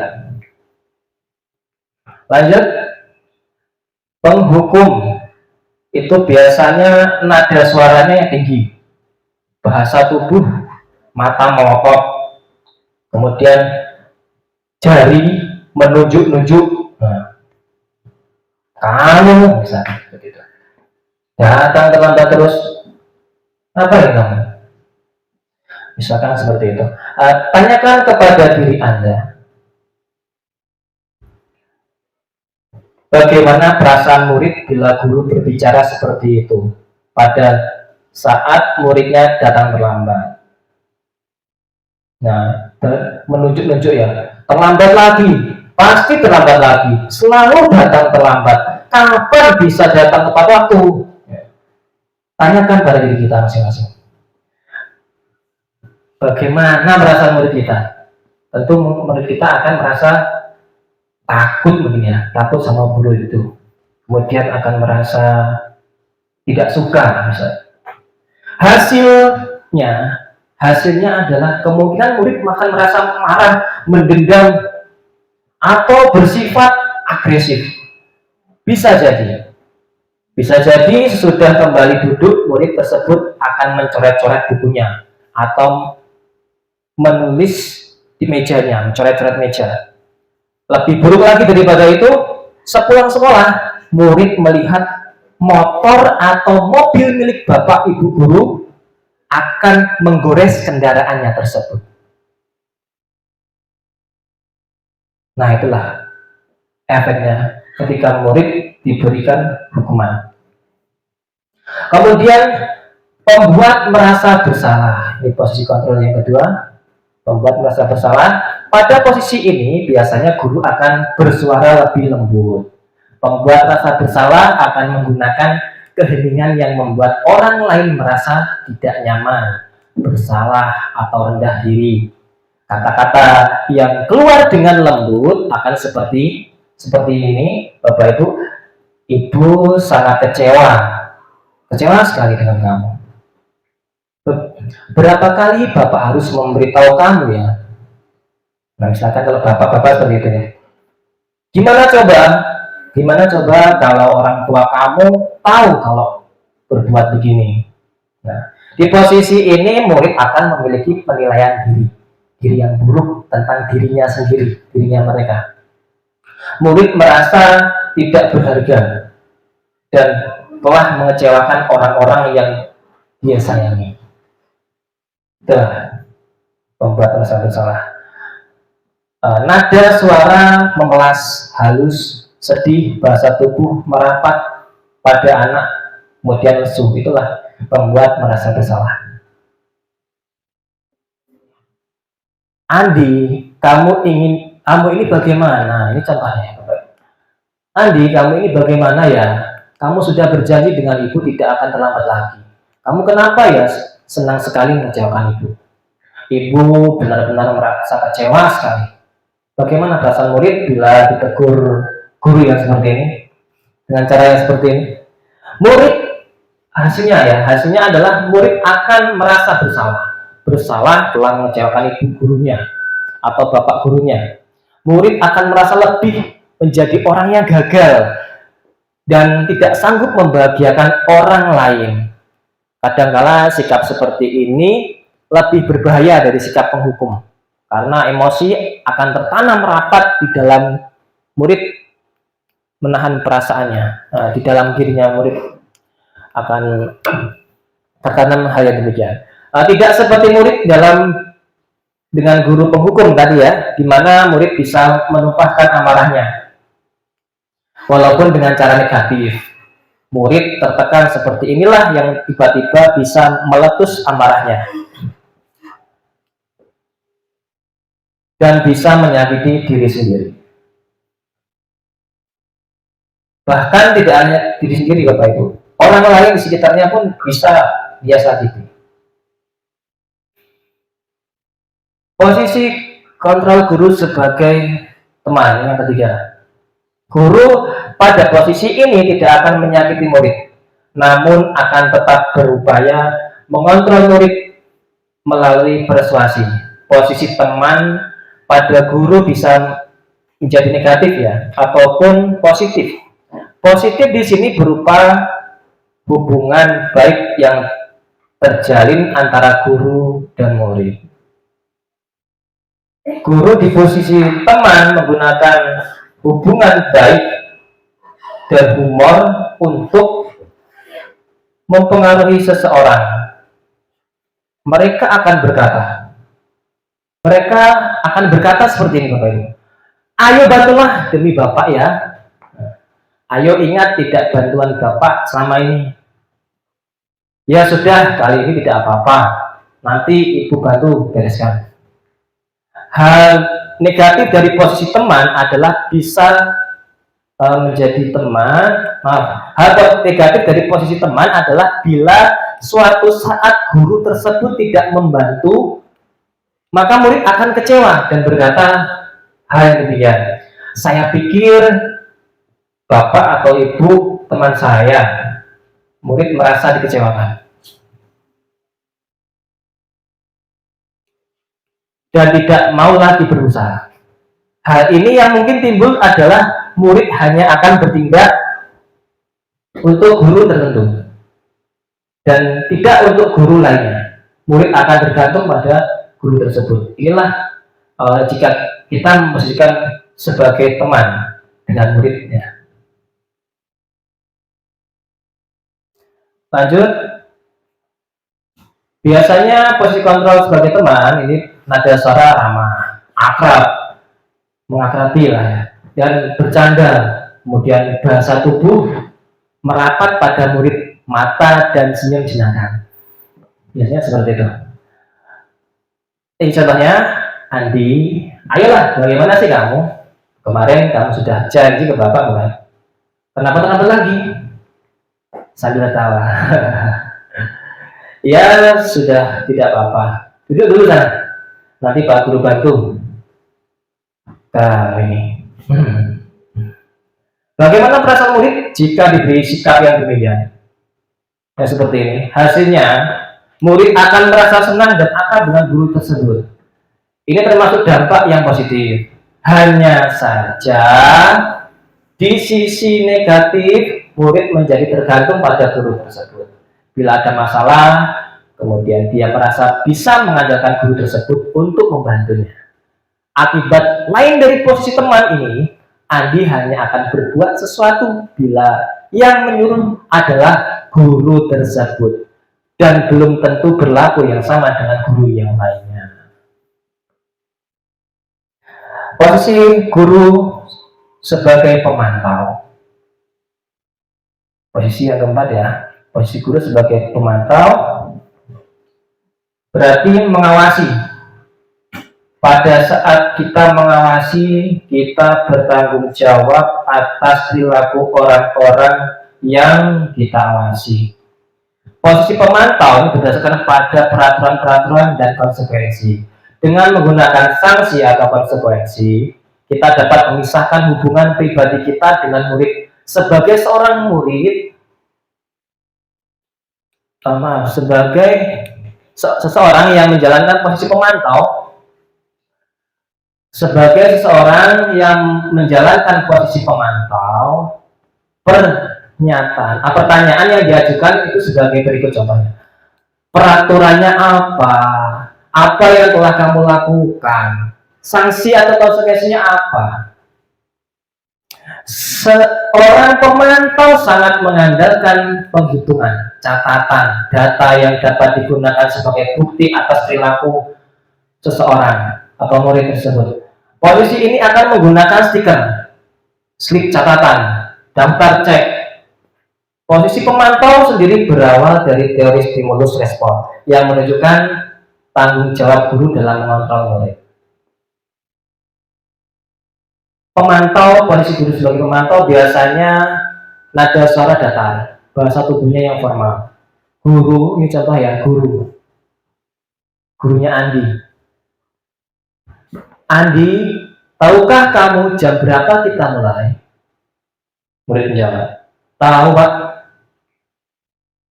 Kemudian guru bertanya lagi, kamu terlambat 15 menit. Apakah kamu sudah mengerti konsekuensi yang harus dilakukan bila terlambat? Andi menjawab, paham Pak. Saya harus tinggal kelas pada jam istirahat nanti dan mengerjakan tugas ketinggalan saya. Kemudian guru menanggapinya, ya benar. Nanti pada saat jam istirahat kamu harus tinggal di kelas untuk menyelesaikan tugas yang ketinggalan tadi. Saya tunggu. Bagaimana perasaan murid jika diberlakukan seperti itu? Hasilnya, murid memahami konsekuensi yang harus dijalankan karena telah melanggar salah satu peraturan sekolah tersebut. Guru tidak menunjukkan suatu emosi yang berlebihan, menjadi marah atau membuat merasa berbuat salah. Murid tetap dibuat tidak nyaman, yaitu dengan harus tinggal kelas pada waktu jam istirahat dan mengerjakan tugas. Guru tetap harus memantau murid pada saat mengerjakan tugas di jam istirahat. Karena murid tidak bisa ditinggal seorang diri. Dan posisi yang terakhir adalah posisi sebagai manajer. Posisi terakhir inilah manajer adalah posisi di mana guru berbuat sesuatu bersama dengan murid, mempersilahkan murid mempertanggungjawabkan perilakunya, mendukung murid agar dapat menemukan solusi atas permasalahannya sendiri. Seorang manajer telah memiliki keterampilan di posisi teman maupun pemantau, dan dengan demikian bisa jadi di waktu-waktu tertentu kembali kepada kedua posisi tersebut bila diperlukan. Namun bila kita menginginkan murid kita menjadi manusia yang merdeka, mandiri dan bertanggung jawab, maka kita perlu mengacu kepada restitusi. Apa itu restitusi, Bu Nanda? Restitusi yang dapat menjadikan murid kita seorang manajer bagi dirinya sendiri. Ya, di manajer, posisi manajer ini Bu Nanda dan lainnya, Mbak Guru, Bu Guru semua, kita pahami murid diajak untuk menganalisis kebutuhannya sendiri, kebutuhannya dirinya maupun kebutuhan orang lain. Disinilah penekanan bukan pada kemampuan membuat konsekuensi, namun dapat berkolaborasi dengan murid bagaimana memperbaiki kesalahan yang ada. Seorang manajer akan berkata seperti ini, apa yang kita lakukan kemudian akan mengembalikan ke keyakinan kelas. Apa kamu meyakininya? Kemudian jika kamu meyakininya, apakah kamu bersedia memperbaikinya? Jika kamu memperbaiki ini, hal ini menunjukkan apa tentang diri kamu? Dirimu. Apa rencana kamu untuk memperbaiki hal ini? Inilah posisi guru sebagai manajer, dengan ada yang lemah lembut tentunya, kemudian menanggapi siswa yang melakukan kesalahan. Tugas seorang manajer bukan untuk mengatur perilaku seseorang. Kita membimbing murid untuk dapat mengatur dirinya. Seorang manajer bukannya memisahkan murid dari kelompoknya, tapi mengembalikan murid tersebut ke kelompoknya dengan lebih baik dan kuat. Bisa jadi dalam praktek penerapan disiplin sehari-hari kita akan kembali ke posisi teman atau pemantau, karena murid yang ditangani belum siap diajak berdiskusi atau diundang melakukan restitusi. Restitusi itu penanganan masalah. Namun perlu disadari tujuan akhir dari 5 posisi kontrol seorang guru adalah pencapaian posisi yang terakhir ini, posisi manajer, di mana posisi inilah murid dapat menjadi pribadi yang mandiri, merdeka, dan bertanggung jawab atas segala perilaku dan sikapnya, yang pada akhirnya dapat menciptakan lingkungan yang positif, nyaman, dan aman. Dan posisi manajer ini biasanya nada suara itu tulus, bahasa tubuh yang tidak kaku, mendekat ke murid. Contoh, sebagai contoh ini, masih dengan guru dan Andi ya, gurunya Andi. Andi, apakah kamu mengetahui jam berapa sekolah dimulai?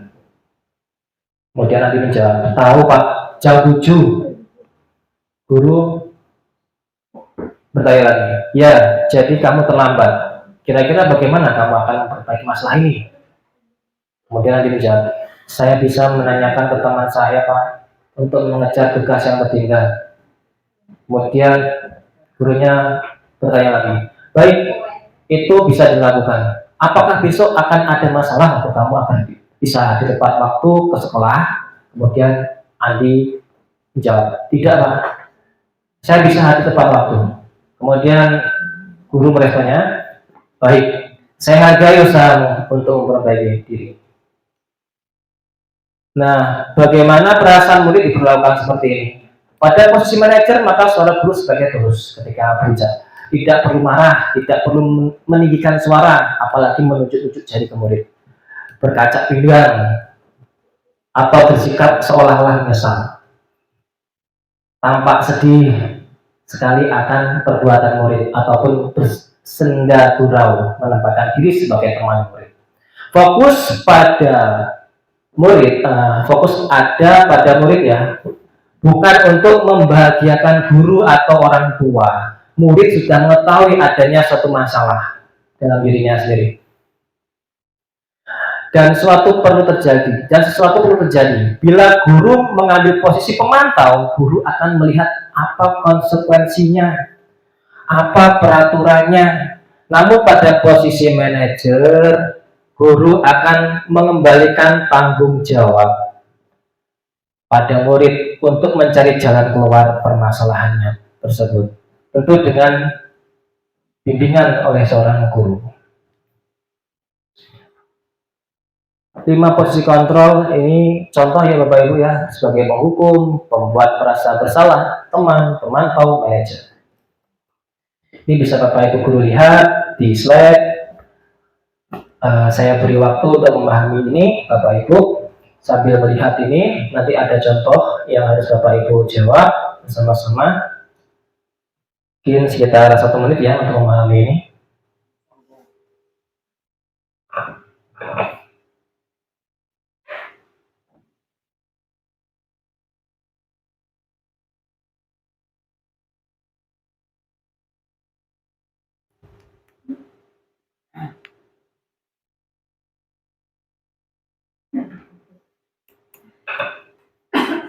Sudah ya Bapak Ibu ya?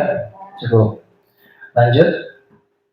Ini ada pernyataan tugas. Tugas itu bukan tugas ini ya Bapak Ibu siswa di sekolah atau guru di sekolah, tapi ini adalah sebagai pemahaman kita atas materi yang saya sampaikan tadi. Yang pertama, saya kecewa sekali dengan kamu. Siapa yang mengatakan? Ini posisi kontrol guru sebagai apa, Bapak Ibu guru? Pembuat merasa bersalah. Oke, yang kedua, kamu tidak pernah benar melakukannya. Apa Bapak Ibu? Pembuat merasa bersalah, hukuman. Oke. Penghukum. Yang ketiga, ayolah lakukan demi ibu atau bapak. Teman. Oke. Apakah kamu mau mendapatkan stiker bintang hari ini? Mantap. Bagaimana kamu bisa menyelesaikan masalah ini? Manajer. Kamu selalu yang paling terakhir. Hukum. Coba kita cek. 1, 2, 3. Oke, benar semua. 100% kita semua. Luar biasa. Apa itu restitusi? Nah, tadi saya bertanya kepada Bu Nanda, apa itu restitusi Bu? Restitusi ini adalah Bu.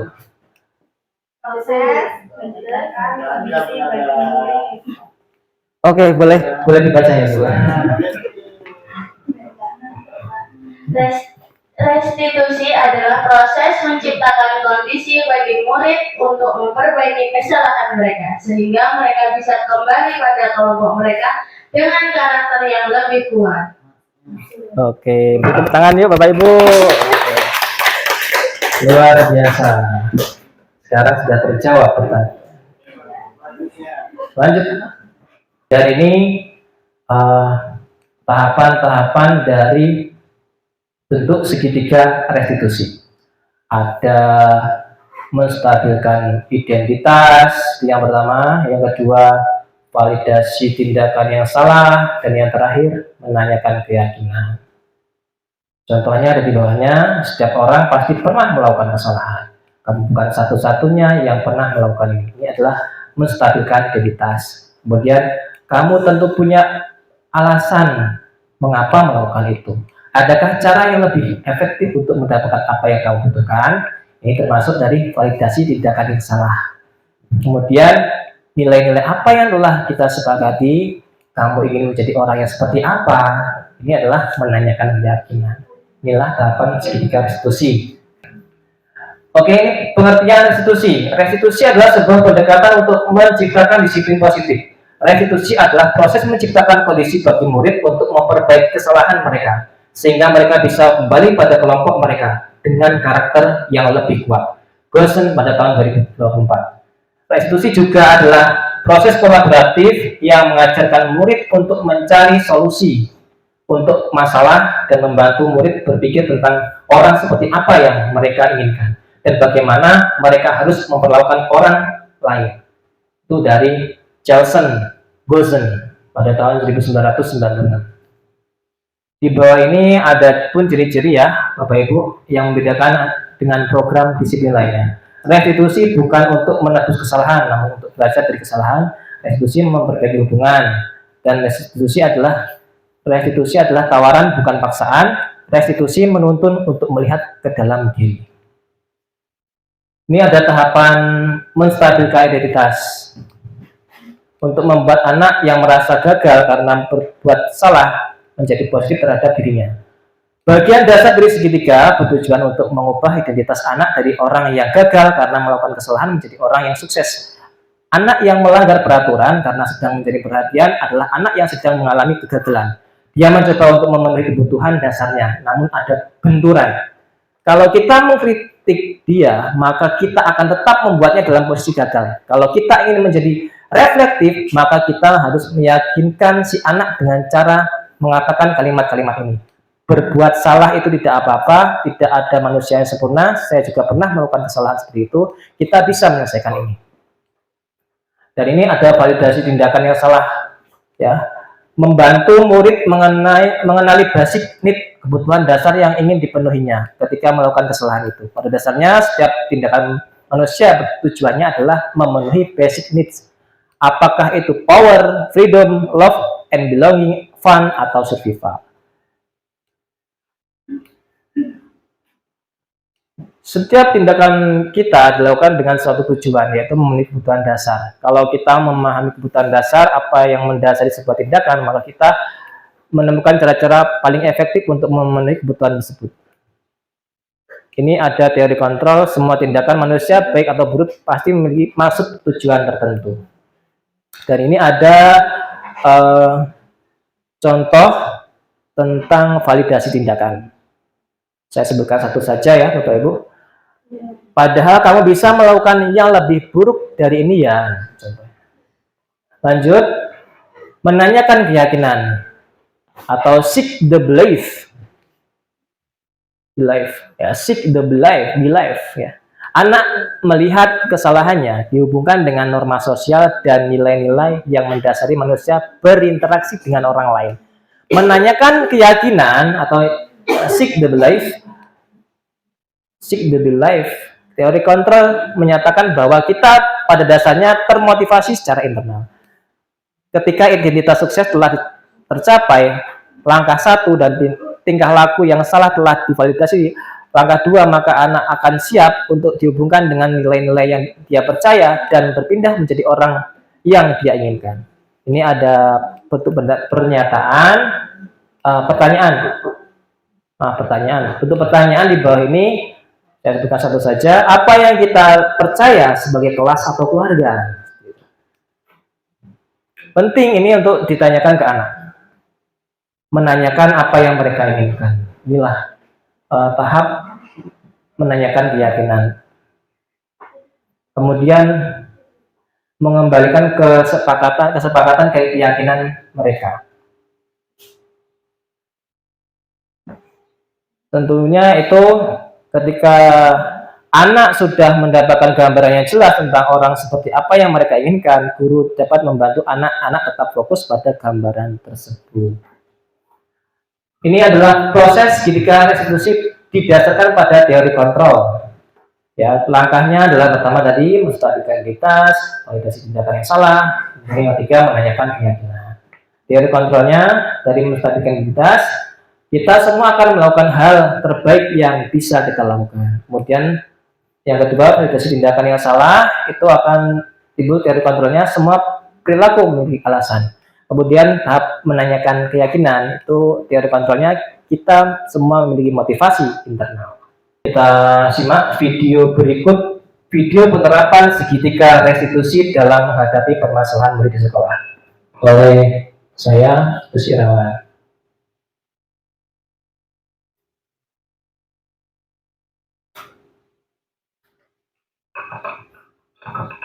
Tugas modul 1.4 budaya positif, demonstrasi kontekstual penerapan segitiga restitusi.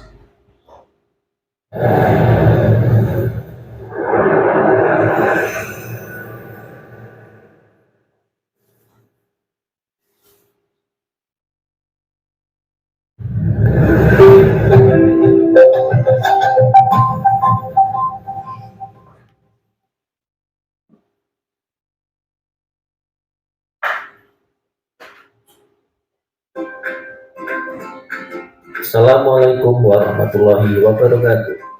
Salam dan bahagia Bapak dan Ibu guru penggerak. Perkenalkan, nama saya Agus Irawan, SPD MPD. Saya adalah calon guru penggerak angkatan 11 dari UPTD SD Negeri 1 Balirejo, Kabupaten Lampung Timur. Dalam pendidikan calon guru penggerak angkatan 11 ini, saya berterima kasih kepada para pembimbing calon guru penggerak angkatan 11. Yang pertama, fasilitator calon guru penggerak angkatan 11 dari SPD. Dan yang kedua, pengajar praktek calon guru penggerak angkatan 11 dari SPD. Video ini adalah penerapan segitiga restitusi untuk mengatasi permasalahan murid di sekolah saya. Sebagai informasi, segitiga restitusi adalah suatu proses dialog yang dilakukan guru atau orang tua agar dapat menghasilkan murid yang mandiri dan memiliki rasa tanggung jawab. Dalam segitiga restitusi terdapat 3 langkah, yaitu pertama, menstabilkan identitas. Kedua, validasi tindakan yang salah. Dan yang ketiga, menanyakan keyakinan. Inilah langkah-langkah segitiga restitusi beserta cara merespon murid yang mengalami masalah. Tahap pertama, menstabilkan identitas. Untuk merespon murid dapat dilakukan seperti contoh, setiap orang pasti pernah melakukan kesalahan. Kamu bukan satu-satunya yang pernah melakukan ini. Tahap kedua, validasi tindakan yang salah.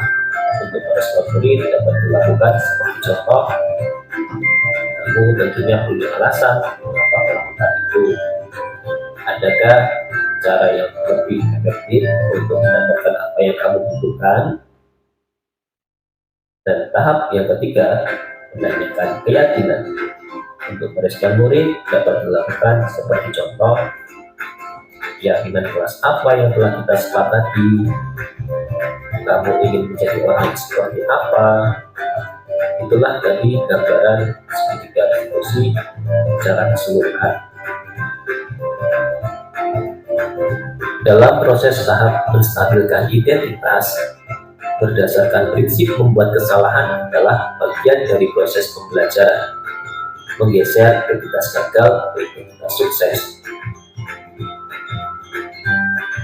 Proses validasi tindakan yang salah dilakukan berdasarkan prinsip setiap perilaku berupaya untuk memenuhi suatu kebutuhan tertentu. guru akan bergeser dari pemikiran stimulus respon menjadi proaktif, mengenali dan mengakui kebutuhan murid akan memperbaiki hubungan dengan murid. Proses tahap terakhir adalah menanyakan keyakinan. Pada tahap ini, murid akan diberikan pertanyaan-pertanyaan bermakna untuk memunculkan motivasi secara intrinsik, sehingga mampu mengaitkan keyakinannya dengan tindakan yang salah. Kasus ke-1. Satrio tidak terima pekerjaannya selalu dicontek oleh temannya. Ia marah dan kesal, sehingga tidak bisa menahan emosinya tersebut.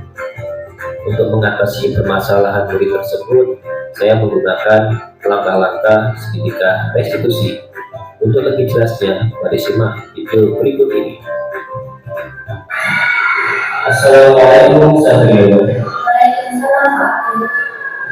Satrio, tadi Bapak dengar bahwa ada laporan dari ketua kelas katanya kamu sekolah ya dengan habis. Iya Pak, habisnya jengkel sih. Bapak jengkel. Tapi selalu menyontek hasil tugas saya. Oh begitu ya. Ya wajar lah kalau Bapak di posisi kamu, Bapak juga pasti berbuat hal yang sama. Lalu ada yang kamu butuh kepada habis? Saya memarahi dia tanpa sadar saya pernah menggebrak meja. Oh begitu. Pasti kamu melakukan hal seperti itu dengan alasannya ya. Ya Pak, masa saya belum sadar saya kan sudah susah payah berusaha mengerjakan tugas saya, tapi habis hanya mencontek dan tidak mau berusaha sendiri. Ya wajar kalau kamu merasa marah karena tidak ada yang kesalahan mencontek, begitu saja oleh habis. Bapak sangat menghargai tindakan kamu yang tidak berbuat lebih buruk daripada itu. Misalnya, tentunya sekarang coba kita pikirkan tindakan kamu marah sampai memberikan meja itu, apakah sudah sesuai dengan keyakinan kelas kita? Tidak Pak. Menurut kamu keyakinan kelas kita apa saja yang sudah dilanggar? Saling menghormati antar sesama teman. Ya betul. Menurut kamu saling menghormati antar sesama teman itu penting atau tidak menurut kamu?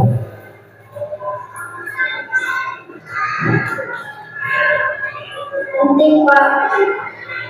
Baik, kalau menurut kamu itu penting, jadi kira-kira apa yang harus kamu lakukan pada saat kamu sedang marah? Harus lebih bersabar Pak. Ya betul. Kamu bersedia untuk memperbaiki masalah ini? Ya Pak, bersedia. Bagaimana cara kamu memperbaikinya? Saya harus lebih bersabar dan lebih menahan amarah saya. Bila ada teman yang mencontek, saya akan melaporkan kepada guru wali kelas atau guru mata pelajaran. Ya benar sekali. Tindakan kamu Satrio. Tetap semangat ya. Sekarang kembalilah ke posisi.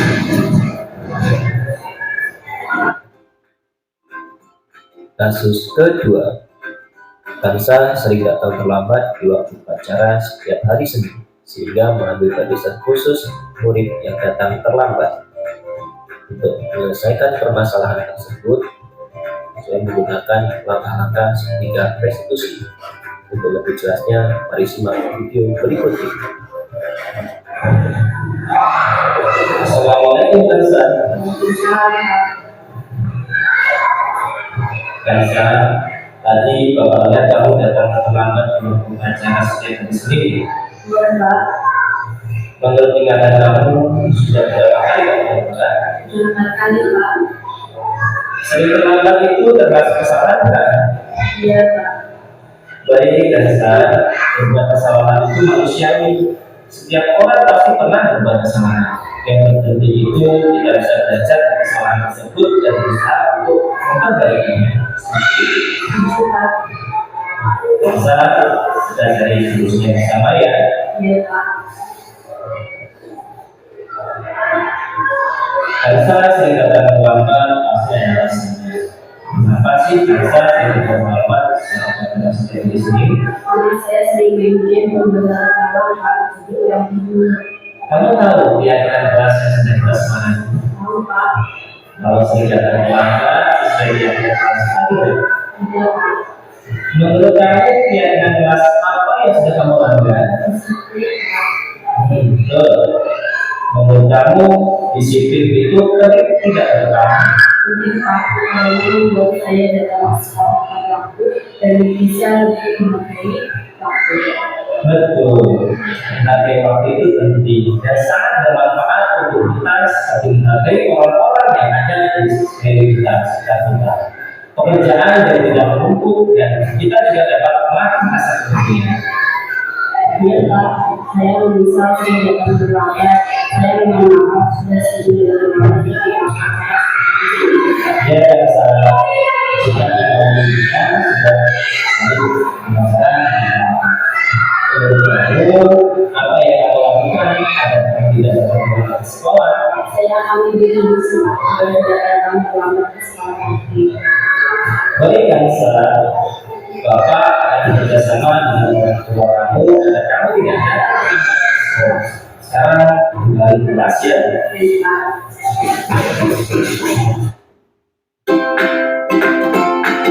Kesimpulan, pada kasus tersebut telah mendapat sertifikat restitusi. Murid merasa senang sekali belajar restitusi dalam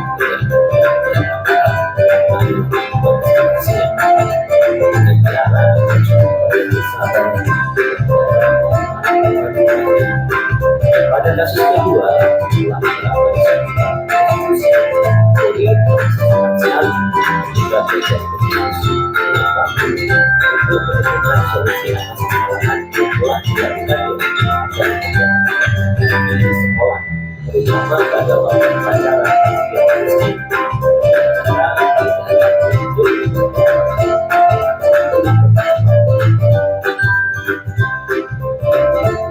baiklah, terima kasih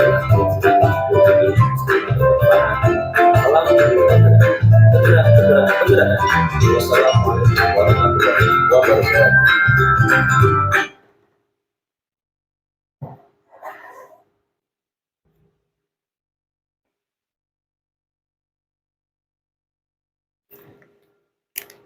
Baik, setelah Bapak Ibu Guru menyimak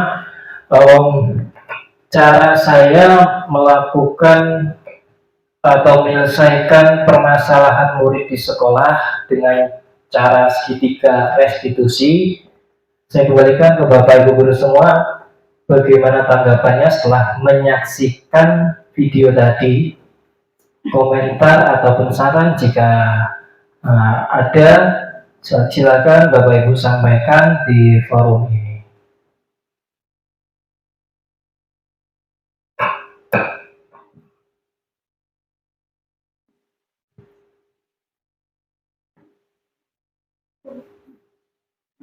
Ibu Kepala Sekolah.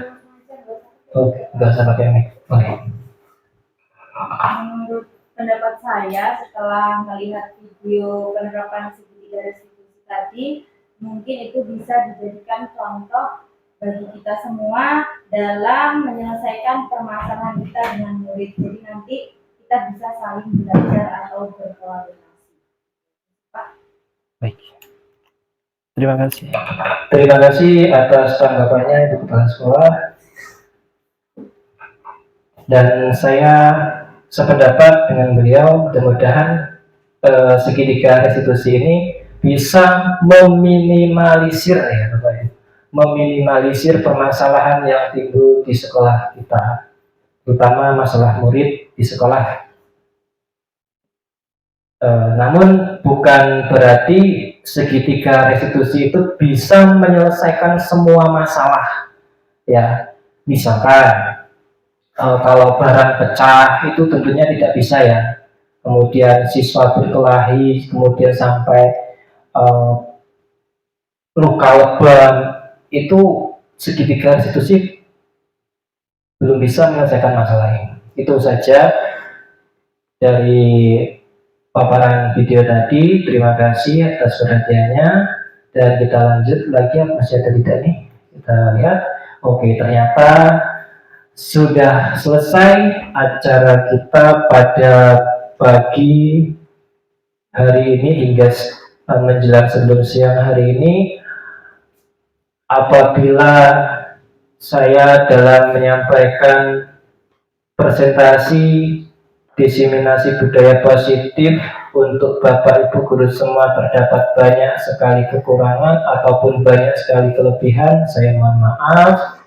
Dan kepada Allah Subhanahu wa taala, kepada Allah Subhanahu wa taala saya mohon ampun.